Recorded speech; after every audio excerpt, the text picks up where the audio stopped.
Pangan. Bersama saya Ratu Sejati, inilah live update selengkapnya. Kabar pertama hadir untuk Anda dari kebakaran yang terjadi di Pertamina RU 4 Kabupaten Cilacap pada Jumat 11 Juni 2021. Kami akan menyajikan informasi terkini dari bensin terbakar saat kondisi cuaca sedang hujan lebat disertai petir. Warga sekitar sempat melihat cahaya berwarna orange yang dikira sebagai cahaya biasa. Diketahui kilang minyak Pertamina RU 4 Cilacap merupakan kilang minyak terbesar yang memasok sepertiga kebutuhan nasional. Selain itu, juga memasok 60% kebutuhan di Jawa.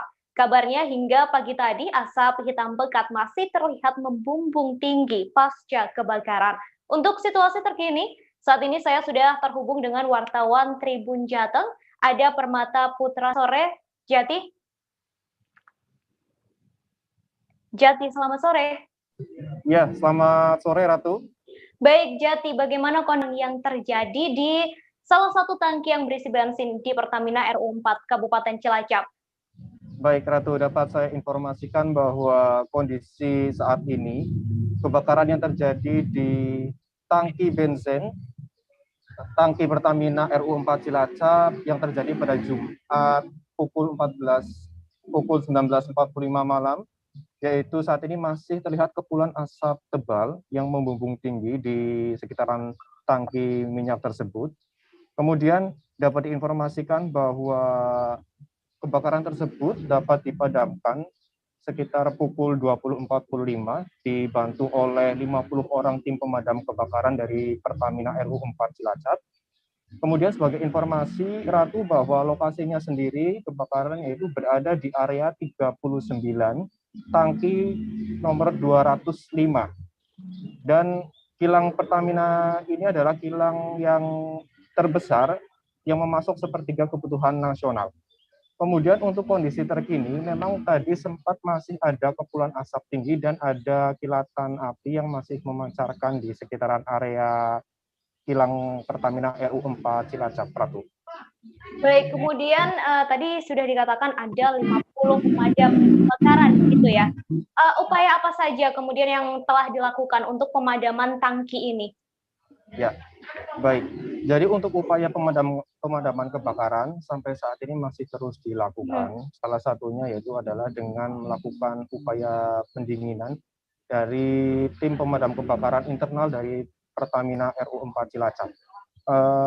Area Manager Communication CSR RU 4 Cilacap, Hatim Ilhan, mengatakan bahwa yang terbakar itu adalah salah satu tangki, ya, bukan kilang atau pabriknya. Perlu dipertegas kembali kepada para pemirsa Tribuners bahwa isinya adalah benzen, bukan bensin, tapi benzen. Benzen yaitu adalah semacam bahan bakar petrochemical yang tidak terkait dengan kapasitas produksi BBM dan LPG.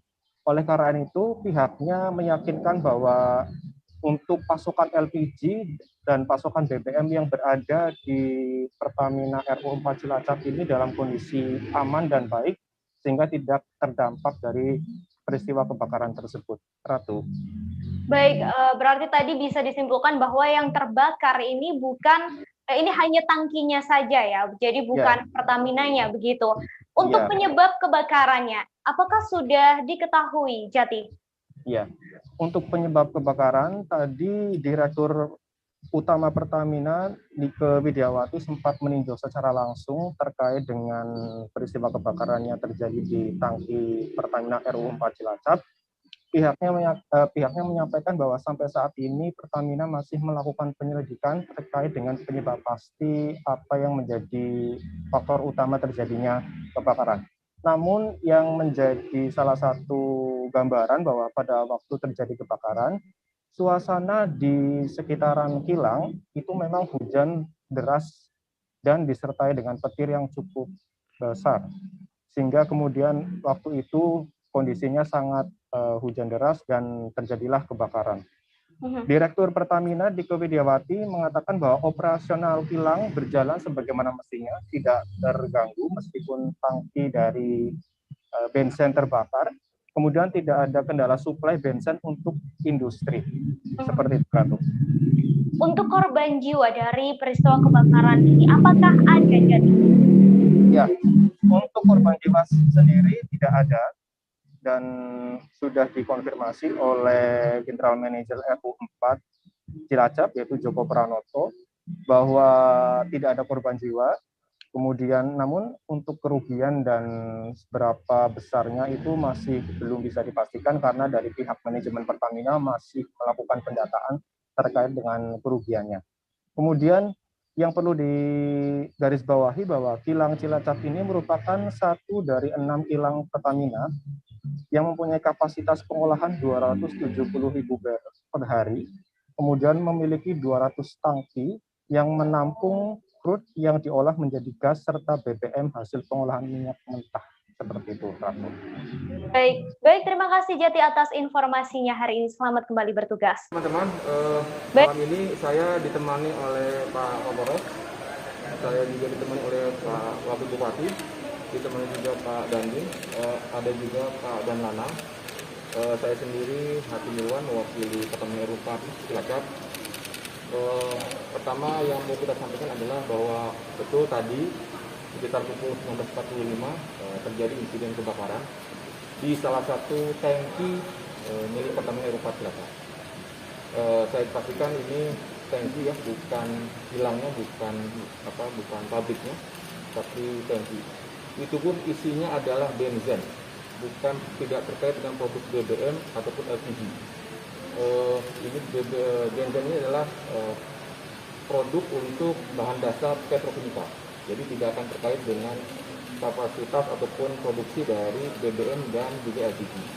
Nah, tapi alhamdulillah pada pukul 20.40 atau sejam kemudian kami bisa mengendalikan kebakaran tersebut.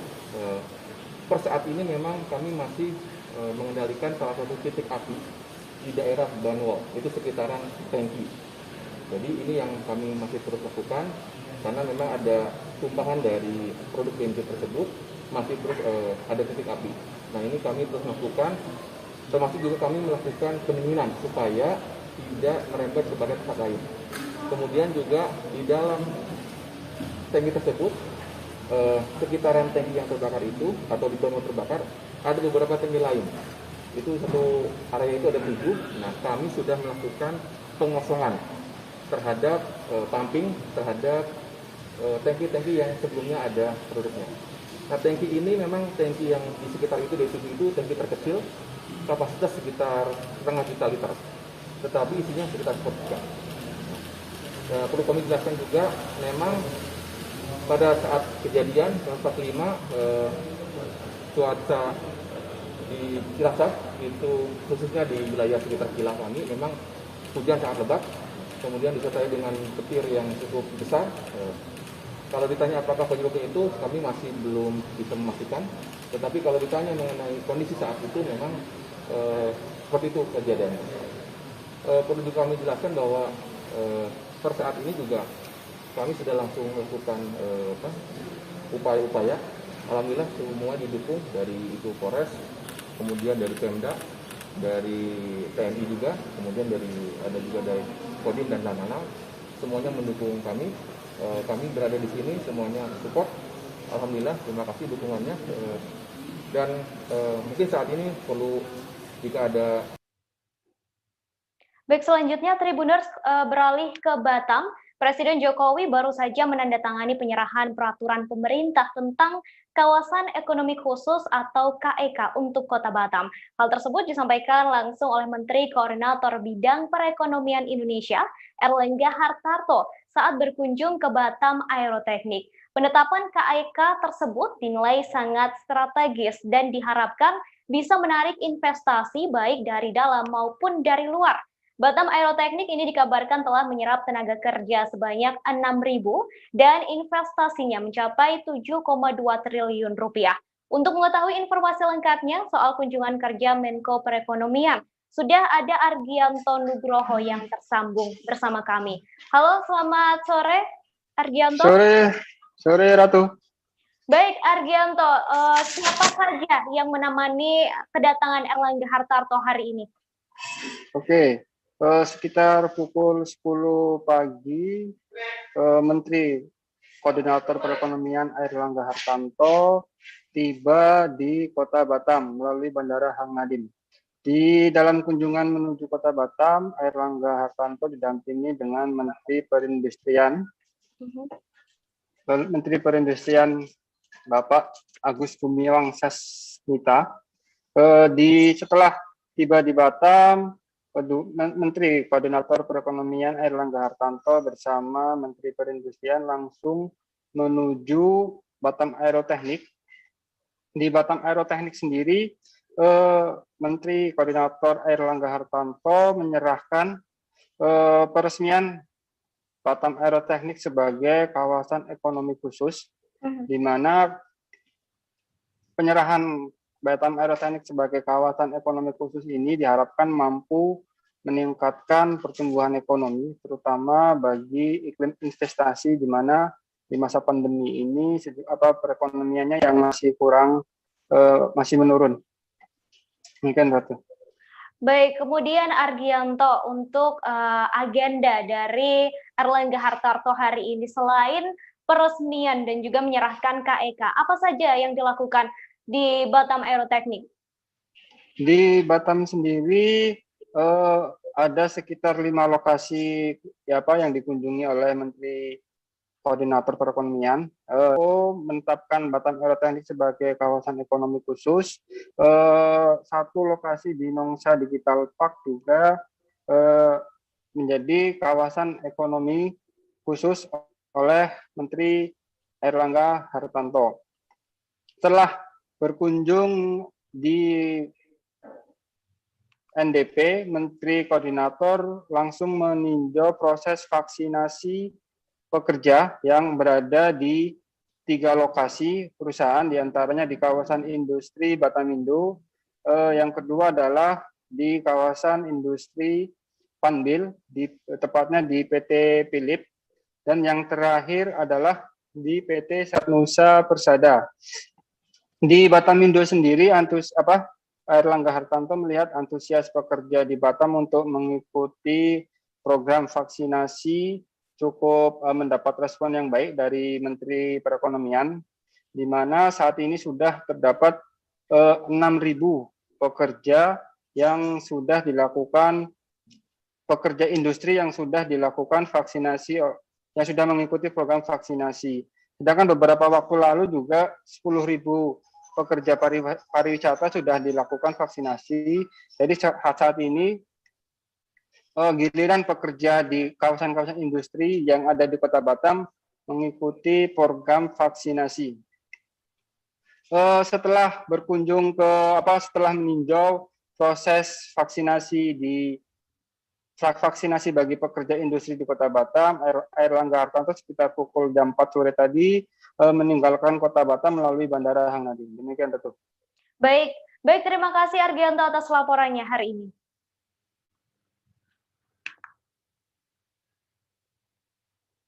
Baik, Tribuners, selanjutnya beberapa daerah di Indonesia ini masih mengalami lonjakan kasus COVID-19. Salah satunya adalah Kota Pontianak. Terkait hal tersebut, pemerintah kota bersama Polresta Pontianak menggelar rapat koordinasi untuk mempersiapkan pemberlakuan pembatasan kegiatan masyarakat atau PPKM. Rencananya PPKM skala mikro ini akan diberlakukan secara ketat. Seperti diketahui, beberapa waktu terakhir terdapat lonjakan kasus COVID-19, terutama pasien bergejala di Pontianak. Bahkan tingkat hunian di rumah sakit atau bed occupancy rate atau BOR ini juga terus meningkat. Selengkapnya sudah ada Muhammad Rokib yang sudah terhubung bersama kami. Selamat sore, Rokib. Iya, sore, Ratu. Baik, sebelumnya apakah PPKM ini sudah pernah diberlakukan dan mengapa kebijakan ini kembali diberlakukan lagi oleh pemerintah Kota Pontianak atau Satgas COVID-19? Begitu, Rokib. Ya, Ratu. Saat ini saya melaporkan langsung dari Kota Pontianak, Kalimantan Barat, di mana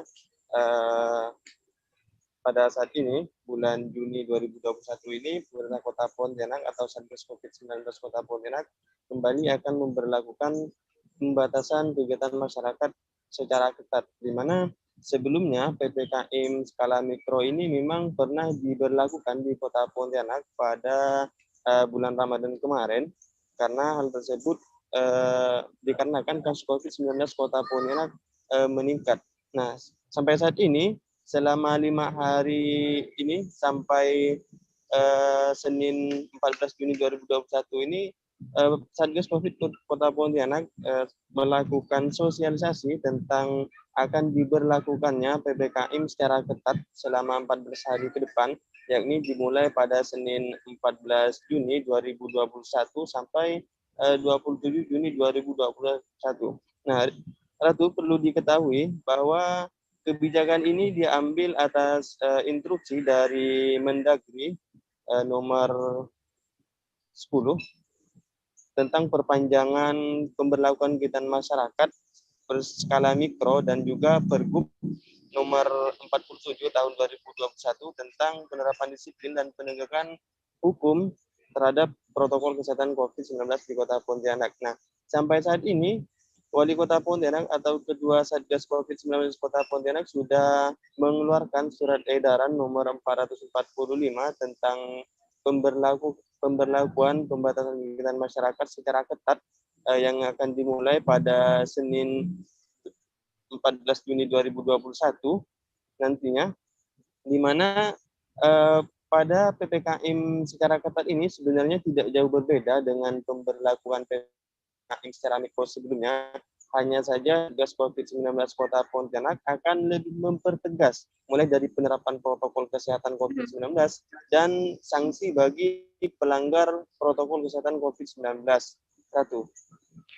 Baik, kemudian Rokib, untuk penerapan PPKM ini akan dilakukan besok Senin itu ya, berarti tanggal 14 Juni 2021. Berapa lama rencananya PPKM ini akan diberlakukan?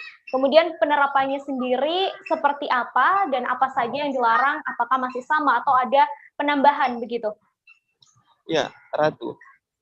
PPKM secara ketat ini dimulai pada Senin 14 Juni 2021 nanti sampai pada tanggal 27 Juni 2021 atau selama 14 hari.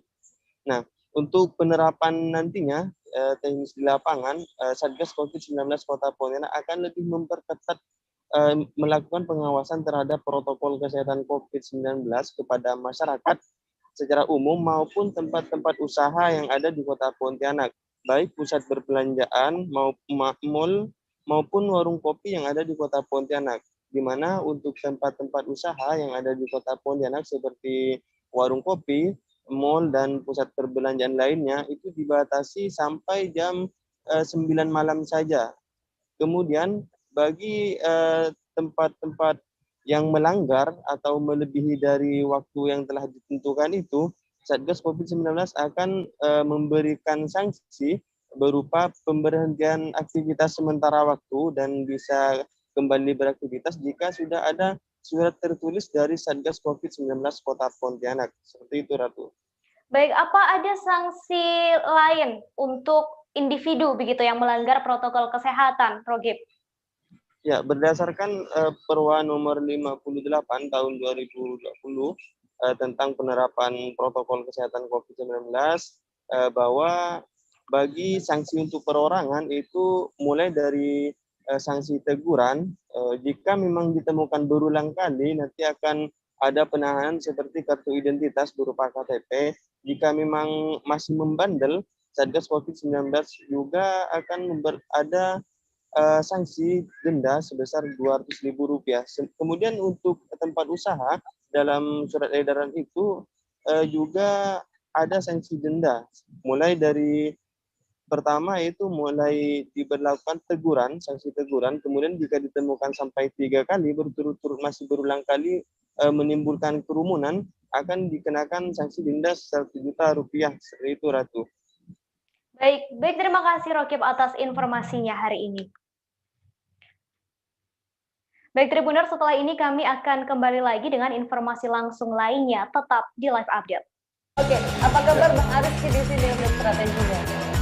Kalau saya sendiri di Game Week 37 ini yang semalam baru mulai, Apa yang saya dirasakan udah Kak Fernita? Sebenarnya aku nggak ngerasa itu penangkapan atau penggerebegan atau apapun itu. Karena gini loh, posisinya aku kriteria. Jadi kita mengenal disebut dengan stroke yang tidak berdarah dengan stroke yang berdarah. Stroke yang tidak berdarah itu biasanya ditandai dengan adanya penyumbatan. Kalau itu terjadi di sini mungkin pikirnya tidak ke situ kali ya. Tapi kalau di Korea atau di Kamboja itu ada beberapa paper yang saya itu mas, ya dulunya tukang koran. Oh gitu ya. Tukang koran. Ya, saya baca itu Pak. Tuh kan pernah baca kan? Ya. Jadi kalau saya jadi pangdam itu udah bersyukur banget. Si anak ini dijadikan sebagai tersangka begitu. Ya kalau ini kita bicara yang di luar kasus Bongombo ya. Dengan nama hujan shower, di mana terdapat batas jelas antara daerah hujan dan tidak hujan yang biasanya terjadi pada fase awal mature stage atau tahap berbahaya itu Kang. Jadi mulai artinya terjadinya perlembekan. Nah itu untuk penetrasi akan sulit gitu ya. Dok, saya ini menurut saya memang tidak mudah, bukan urusan tanah diambil. Kalau misalnya Amerika Serikat sekarang, Rasulullah mengatakan dalam sebuah hadis bahwa berpuasa di 6 hari Syawal itu. Oke, apa kabar Bang Ariski di sini untuk strateginya? Kalau saya sendiri di Jumit 37 ini yang semalam baru mulai, saya udah pas. Sebenarnya aku nggak ngerasa itu penangkapan atau penggerebegan atau apapun itu. Karena gini loh, posisinya aku kriteria. Jadi kita mengenal disebut dengan stroke yang tidak berdarah dengan stroke yang berdarah. Stroke yang tidak berdarah itu biasanya ditandai dengan adanya penyumbatan. Kalau itu terjadi di sini mungkin pikirnya tidak ke situ kali ya. Tapi kalau di Korea atau di Kamboja itu ada beberapa paper yang saya itu mas, ya dulunya tukang koran.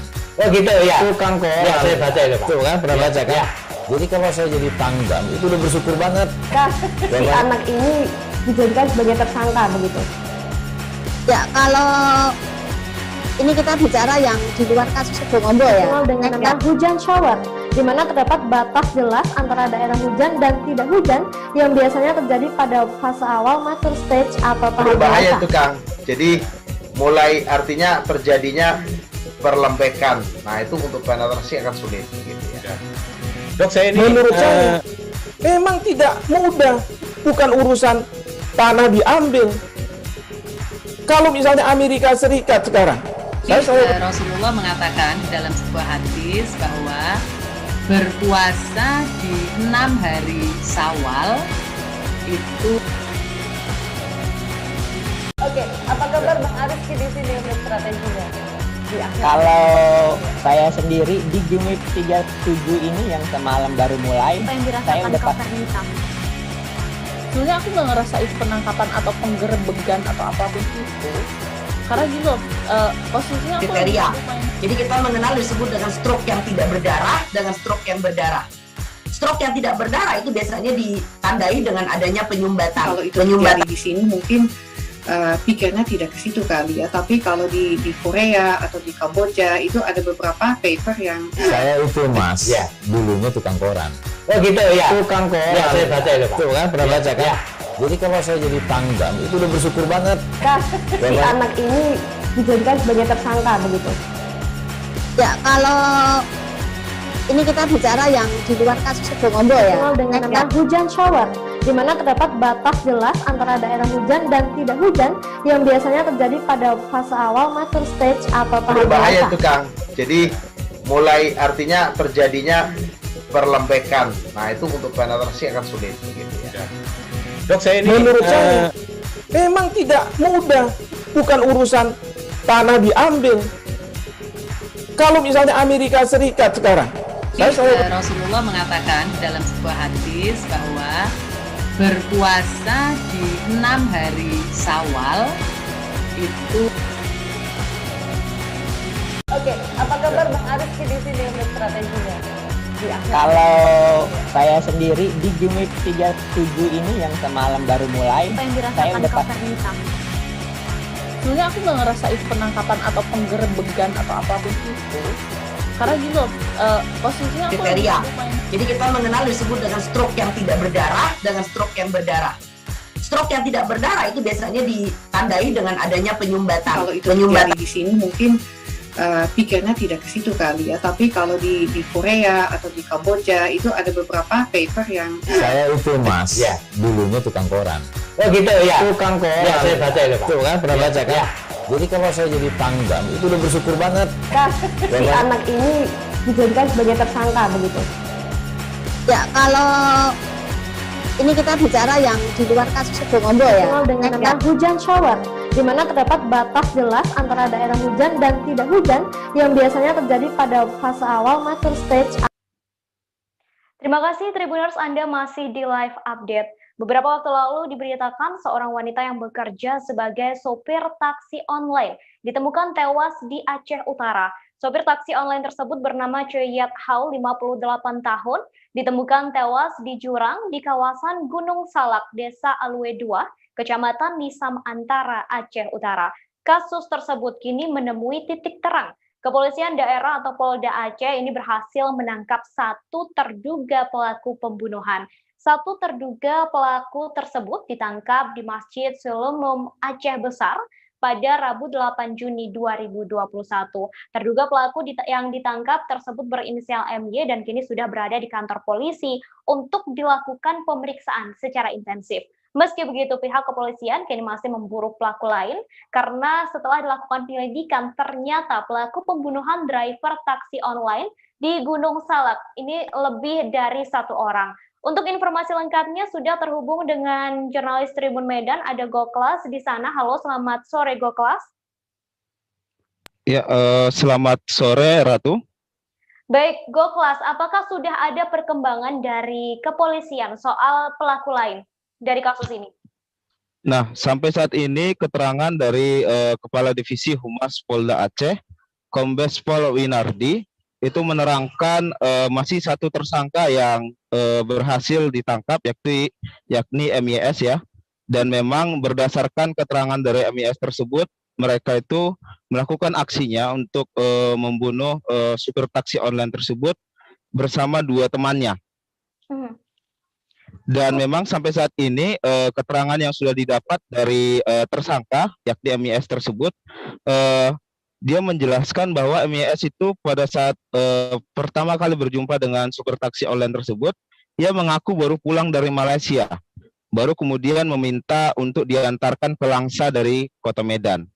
Nah, sampailah di Langsa, MYS minta Choi Yat Hau itu untuk menjemput dua temannya yang berinisial Y dan L. Lalu kedua orang ini pun naik ke dalam taksi online tersebut dan terjadilah sebuah pembunuhan terhadap Choi Yat Hau di dalam mobil. Nah, dari pengakuan MYS tersebut, Y dan L itu membunuh Choi Yat Hau itu dengan cara menjerat leher korban menggunakan sabuk pengaman. Nah, setelah dibunuh, jasad Choi Yat Hau pun dibuang ke jurang di kawasan Gunung Salak. Sampai saat ini, kedua orang tersebut masih dalam proses pencarian dari pihak kepolisian. Baik, kemudian untuk lokasi dari dua pelaku yang masih dalam pencarian ini, apakah sudah diketahui juga atau masih belum diketahui begitu? Ya Ratu, sampai saat ini untuk lokasi memang masih belum bisa diberitahukan oleh dari pihak kepolisian dengan alasan sampai saat ini masih dalam proses pencarian. Namun terkait dengan barang bukti, pihak kepolisian menyita beberapa uang sekitar 16 juta. Itu adalah hasil penjualan dari mobil yang dicuri dari Choi Yat Hau tersebut. Selain itu juga ada kartu anjungan tunai mandiri serta 1 unit sepeda motor dan 1 handphone. Untuk sampai saat ini itu keterangan dari pihak kepolisian. Baik, kalau untuk motifnya dari pembunuhan ini, dari keterangan pelaku yang sudah ditangkap, apa saja motifnya? Apakah memang hanya untuk menguasai harta milik korban atau ada motif lain di balik itu, Goklas? Nah, terkait dengan motif mungkin belum secara keseluruhan disampaikan oleh pihak kepolisian, masih dalam proses penyelidikan. Namun dari salah satu yang tersangka tersebut, yakni MYS tersebut, dia menceritakan bahwa mereka ini adalah sindikat pencurian mobil dan pernah beraksi selalu di Gunung Salak, Aceh Utara. Bahkan kejadian sebelumnya sempat mereka juga melancarkan aksi untuk merampas satu taksi online. Namun saat itu korban berhasil menyelamatkan diri dengan cara melompat ke jurang. Jadi memang para tersangka ini sudah pernah melakukan pencurian dan juga beraksi serupa. Baik, tadi sudah disampaikan bahwa sebelumnya sudah pernah melakukan aksi serupa. Untuk jumlah korbannya, apakah sudah diketahui? Nah, sampai saat ini dari keterangan kepolisian masih 1 orang jumlah korban sebelumnya, dan memang itu berhasil melarikan diri untuk aksi mereka yang sebelumnya. Untuk keterangan lebih lanjut berapa total korban yang telah mereka lakukan itu belum ada keterangan dari pihak kepolisian. Kemudian Goklas, ini 1 pelaku sudah ditangkap. Lalu tanggapan dari keluarga terkait pelaku yang sudah ditangkap ini seperti apa? Nah, jadi sejak pagi tadi pihak dari saya sendiri langsung ke rumah suami dari Ciyot Hiao itu, dan dia berkomentar bahwa akan menyerahkan seluruh kasus ini ke pihak kepolisian, dan terkait dengan hukuman yang pantas menurut beliau juga mengatakan seluruhnya akan diberikan pada pihak kepolisian. Baik, terima kasih Goklas atas informasinya hari ini. Selamat kembali bertugas. Selanjutnya, Tribuners, aparat kepolisian meringkus puluhan preman dan yang melakukan pungutan liar terhadap sopir truk kontainer di Pelabuhan Tanjung Priok, Jakarta. Mereka ditangkap oleh aparat gabungan dari Polres Metro Jakarta Utara dan Polres Pelabuhan Tanjung Priok. Penangkapan itu dilakukan setelah Presiden Jokowi melakukan kegiatan tatap muka bersama para sopir truk kontainer. Dalam pertemuan tersebut, para sopir mengeluhkan beberapa hal, salah satunya adalah tentang adanya pungli. Hal itu tentunya menghambat mereka dalam melakukan proses bongkar muat. Dan kabarnya penangkapan puluhan pelaku pungli itu dilakukan dalam kurun waktu 2 jam. Informasi lengkapnya saat ini sudah terhubung dengan jurnalis Tribun Jakarta, ada Gerald Leonardo di sana. Selamat sore, Gerald. Ya, selamat sore, Ratu. Baik, bagaimana kronologi ditangkapnya para pelaku pungli di kawasan Pelabuhan Tanjung Priok, Gerald? Ya, Ratu dan Tribuners, dapat saya sampaikan bahwa penangkapan terhadap 49 pelaku pungutan liar di Pelabuhan Tanjung Priok, Jakarta Utara ini dilakukan setelah pada Kamis 10 Juni 2021 kemarin, Presiden Joko Widodo melakukan pertemuan tatap muka dengan para sopir truk di kawasan Pelabuhan Tanjung Priok. Dalam pertemuan tersebut, ada salah satu sopir truk yang mengeluhkan bahwa aktivitas bongkar muatnya terhambat lantaran banyaknya pelaku pungli yang beroperasi di sekitaran Pelabuhan Tanjung Priok. Dari situ, mendengar keluhan sopir truk tersebut, Presiden Jokowi langsung menelepon Kapolri di lokasi dan meminta Kapolri beserta jajarannya memberantas para pelaku pungutan liar ini. Hanya dalam waktu sekitar 2 jam, aparat gabungan dari Polres Metro Jakarta Utara dan Polres Pelabuhan Tanjung Priok langsung menggencarkan penangkapan terhadap 49 pelaku pungutan liar, baik dari luar maupun dalam kawasan Pelabuhan Tanjung Priok. Ratu. Baik, kemudian untuk rincian jumlah pelaku yang ditangkap ada berapa, dan apakah semuanya preman atau ada juga yang memang dari pemerintahan begitu? Ya, dari 49 pelaku ini, sebagian besar diantaranya ditangkap oleh aparat Polres Metro Jakarta Utara. Total 42 pelaku pungli ditangkap oleh Polres Metro Jakarta Utara, sementara 7 orang lainnya. Dan hari ini bertambah 1 lagi, yaitu koordinator pelaku pungutan liar, atau 8 orang totalnya ditangkap oleh aparat Polres Pelabuhan Tanjung Priok. Dari total 50 pelaku ini, sebagian besar diantaranya adalah pegawai dari lingkungan pelabuhan maupun depo kontainer yang ada di sekitaran Pelabuhan Tanjung Priok, Jakarta Utara. Sementara sisanya merupakan Pak Ogah atau para preman yang biasa beroperasi di jalanan sekitaran Pelabuhan Tanjung Priok. Ratu. Untuk alur pungutan liar yang terjadi di kawasan Pelabuhan Tanjung Priok, karena kan tadi sudah puluhan orang ditangkap begitu, apakah sudah bisa dijabarkan begitu untuk alur pungutan liarnya, Gerald? Ya, berdasarkan keterangan dari Kabid Humas Polda Metro Jaya, Kombes Pol Yusri Yunus dalam konferensi pers Jumat kemarin, disampaikan bahwa alur pungutan liar ini sebenarnya sudah terjadi sejak para sopir truk ini keluar dari garasi tempat mereka mengambil barang menuju ke kawasan pelabuhan. Dari garasi, para sopir truk ini akan menemui para Pak Ogah di persimpangan jalan, di mana di situ mereka biasa diminta-minta uang. Sampai ke kawasan pelabuhan, mereka bisa habis sekitar 10 sampai 15 ribu. kemudian beranjak sampai di dalam depo kontainer. Di sana mereka akan bertemu di pos 1 dengan security yang akan memintai uang kisaran 2.000 sampai 5.000 rupiah. Kemudian di dalam kawasan depo kontainer juga mereka akan dimintai uang oleh operator kren dan di pos-pos untuk cuci kontainer. Tak sampai di situ, Ratu dan Tribuners, pungutan liar ini juga terjadi di kawasan dermaga pelabuhan, di mana apabila sopir truk ini ingin memindahkan barang dari truk mereka ke kapal, mereka juga akan dimintai kemudian di dalam kawasan yang ada di dalam area mereka akan dimintai begitu. Baik, berarti untuk total jumlah uang yang mereka keluarkan dalam 1 hari untuk membayar pungli ini sampai berapa kisarannya, Gerald? Ya, kemarin saya sempat mewawancarai dari kalangan sopir truk, terutama dari Federasi Buruh Transportasi Pelabuhan Indonesia atau FBTPI.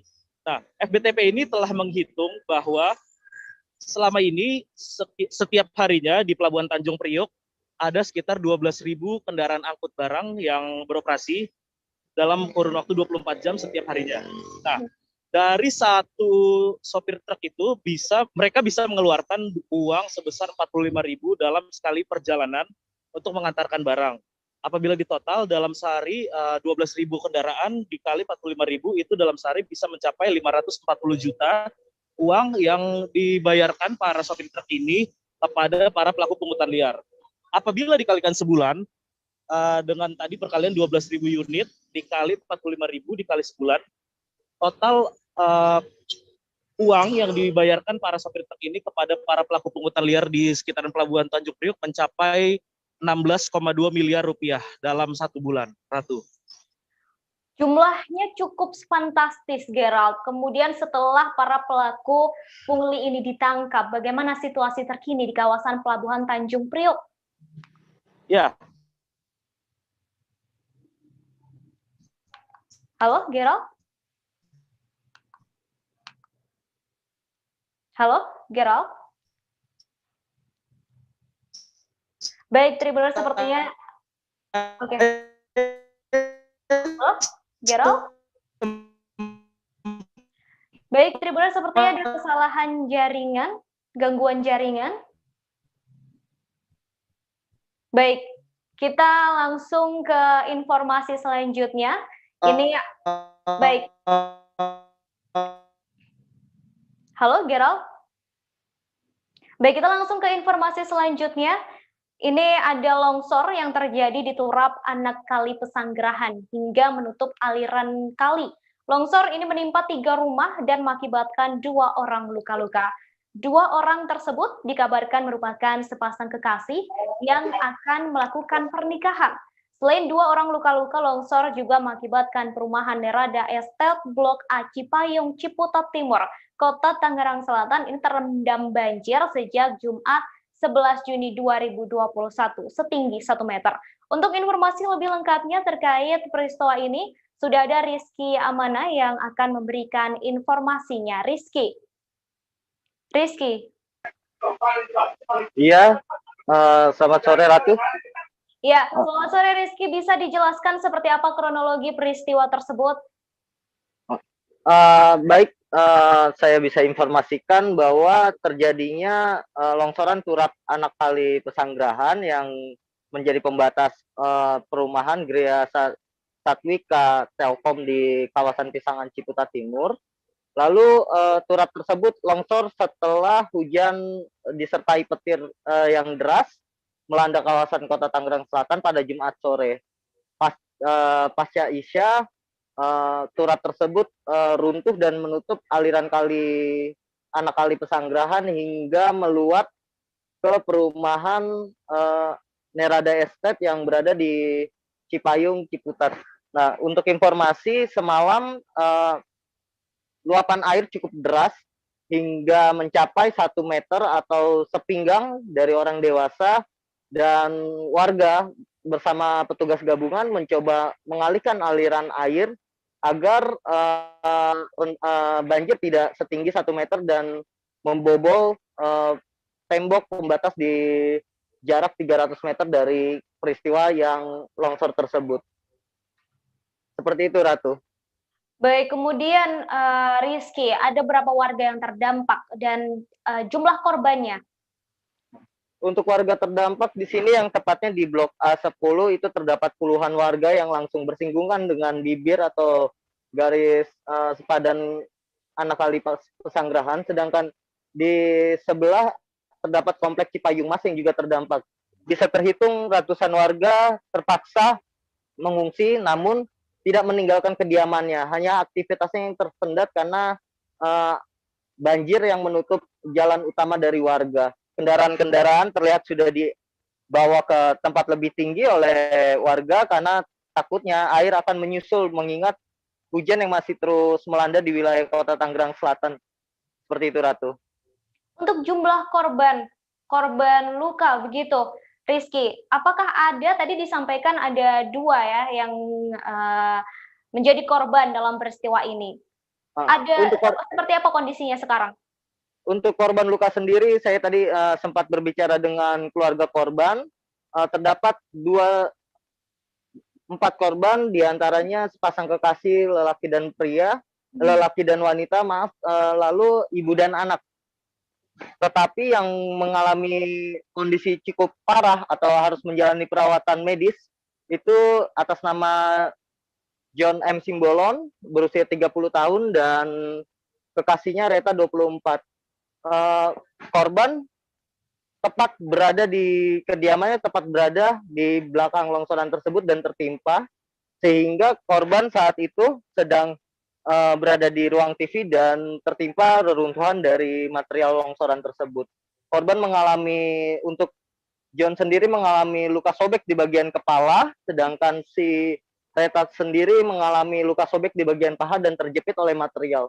Beruntung warga bisa menyelamatkan dengan bantuan alat seadanya hingga kedua korban tersebut bisa dilarikan ke rumah sakit terdekat. Sementara dari korban ibu dan anak itu hanya mengalami luka-luka lebam maupun sobek di bagian lengan kanan.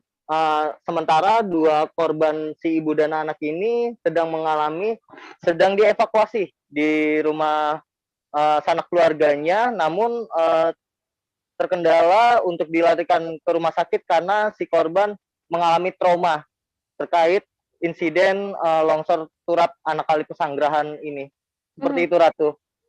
Baik, kalau saya lihat Rizky, sekarang Anda berada di belakang Anda masih banjir begitu ya.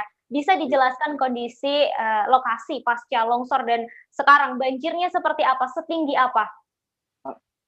Semalam yang saya informasikan banjir cukup deras arusnya karena turap yang telah dibobol oleh warga untuk mengalirkan air kembali ke aliran anak kali. Banjir pun menyusut sekitar Sabtu dini hari dan sekarang banjir berada di sekira setinggi 50 cm atau seperti seorang dewasa. Nah, terdapat sejumlah alat beko yang terus bergantian untuk mengeruk material reruntuhan dari turap tersebut agar aliran anak kali Pesanggerahan ini bisa kembali normal dan air yang membanjiri pemukiman warga kembali ke aliran anak kali Pesanggerahan ini. Nah, sejumlah pejabat daerah, lingkungan maupun kecamatan hingga Forkompinda pun telah berdatangan secara silih berganti untuk memastikan keadaan dari warga setempat. Dan Wali Kota Tangsel pun sempat datang sekira pukul 8 pagi tadi untuk berinteraksi langsung dengan warga mengenai kebutuhan dan bagaimana evakuasi dari material longsoran turap tersebut. Dapat saya informasikan, pihak pemerintah Kota Tangerang Selatan bekerja sama dengan pihak BBWSCC untuk mengeruk material longsoran di anak kali Pesanggerahan. Diperkirakan waktu yang dievakuasi untuk pengerukan material tersebut bakal berlangsung sekira 3 hari. Seperti itu, Ratu. Baik, kemudian untuk bantuan dari pemerintah setempat, apakah sudah ada, tadi dikatakan sudah ada beberapa pejabat daerah begitu ya yang mendatangi lokasi secara langsung. Untuk bantuan, apakah sudah datang begitu, Rizky? Untuk bantuan sementara waktu pemerintah daerah dari Kota Tangerang Selatan maupun Forkompinda membagikan sejumlah makanan yang siap saji untuk warga-warga yang terevakuasi maupun petugas-petugas yang sedang melakukan evakuasi. Sementara saya baru dapat saja informasi dari pihak kepolisian atau Kapolres Tangerang Selatan bahwa pihaknya akan membangun sementara dapur umum, namun masih diperkirakan lokasinya karena mengingat banjir dan hujan yang masih terus deras hingga ditakutkan dapur umum tersebut tak dapat berdiri dengan baik dan justru akan terhanyut oleh derasnya air seperti itu. Sedangkan sejumlah petugas pun dari pihak Pemkot maupun kepolisian dan TNI telah diturunkan untuk membantu evakuasi sejumlah warga yang tertimpa kediamannya untuk mengangkat material-material yang ataupun perabotan yang masih dapat bisa digunakan oleh mereka. Seperti itu, Ratu. Terima kasih Rizky atas informasinya hari ini. Selamat kembali bertugas. Baik Tribuners, setelah ini kami akan kembali lagi dengan sejumlah informasi langsung lainnya dari daerah lain di Indonesia. Tetap di Live Update. Oke, apa kabar Bang Ariski di sini untuk strateginya? Kalau saya sendiri di Jumip 37 ini yang semalam baru mulai, saya udah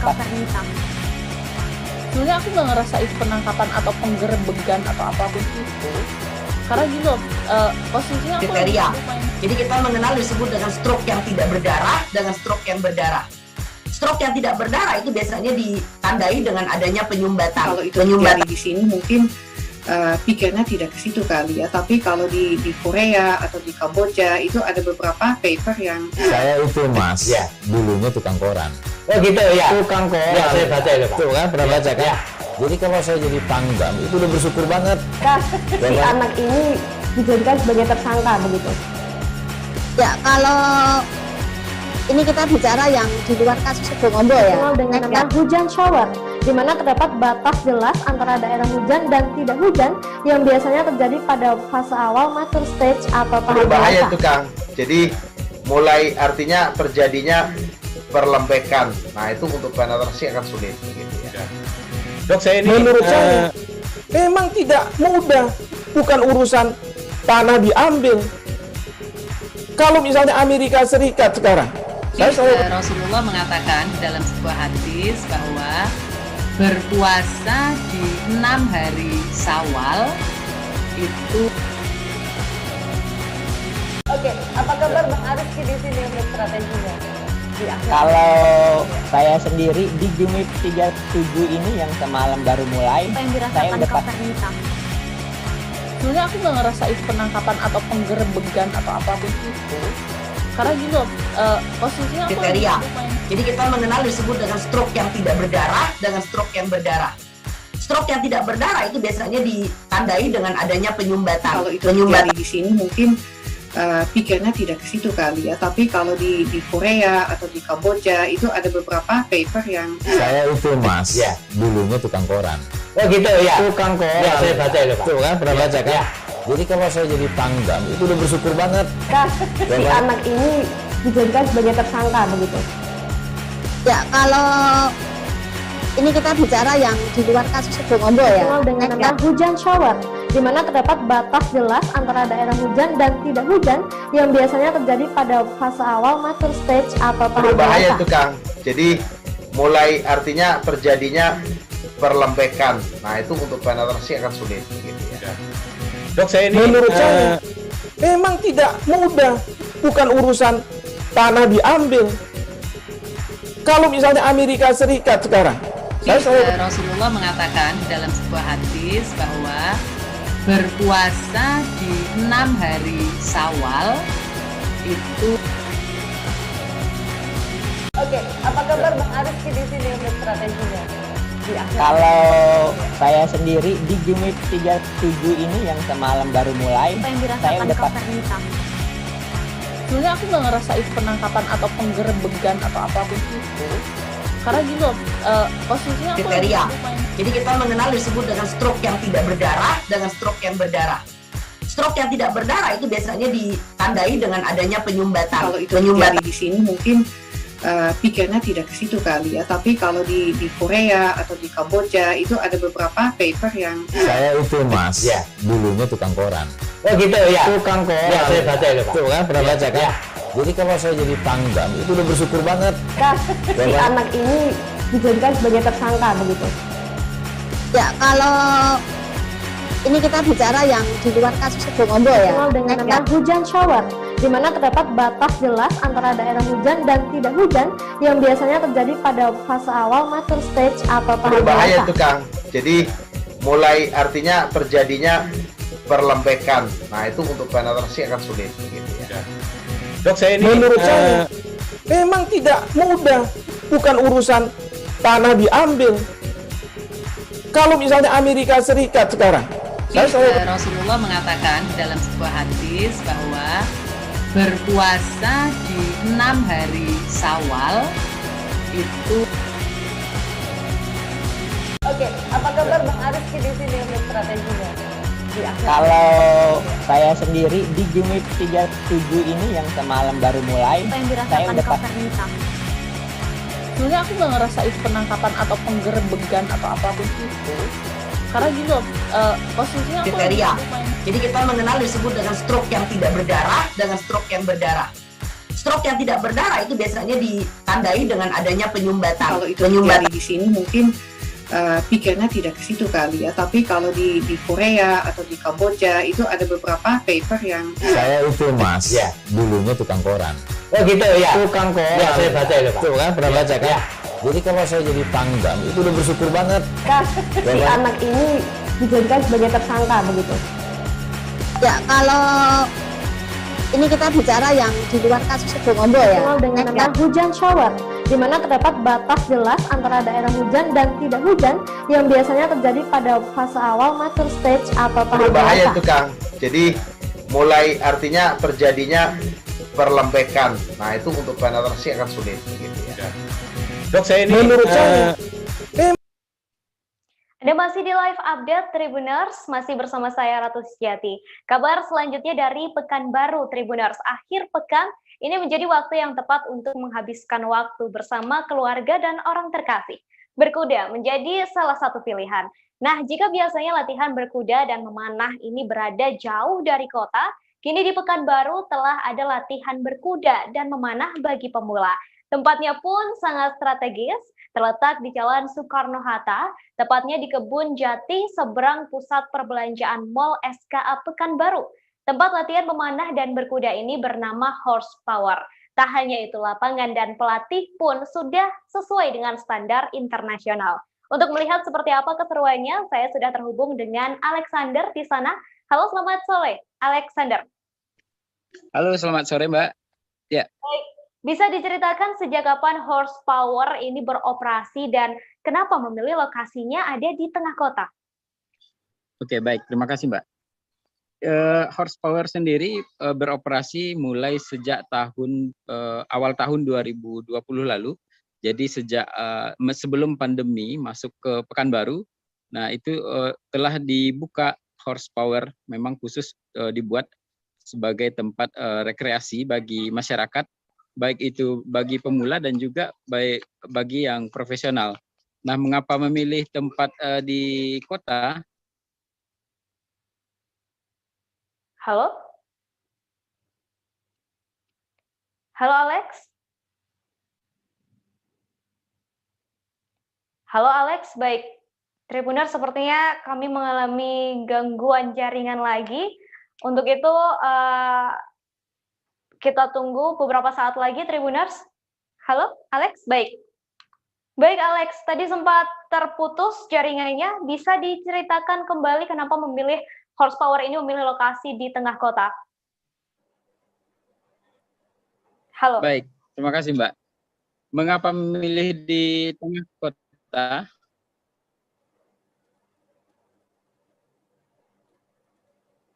Halo? Ya, silakan, Alex. Baik, terima kasih, Mbak. Lokasi Horse Tembusai sendiri memang diposisikan di tengah kota. Itu memang sengaja dipilih karena kita tahu Pekanbaru sendiri merupakan kawasan yang sangat minim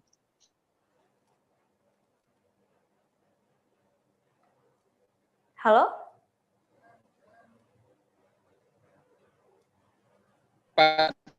Alternatif baru, pilihan bagi masyarakat yang biasanya masyarakat Pekanbaru sendiri kalau mencari wisata alam itu harus pergi ke luar daerah.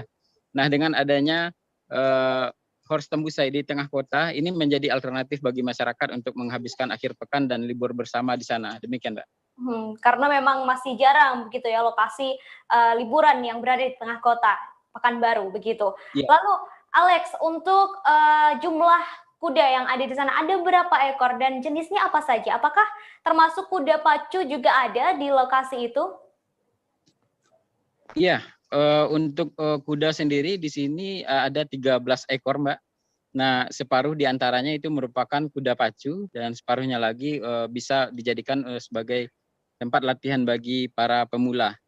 Nah, biasanya bagi para pemula itu dikhususkan waktunya, demikian juga ada juga untuk yang profesional juga ada waktu dan tempat khusus di sana.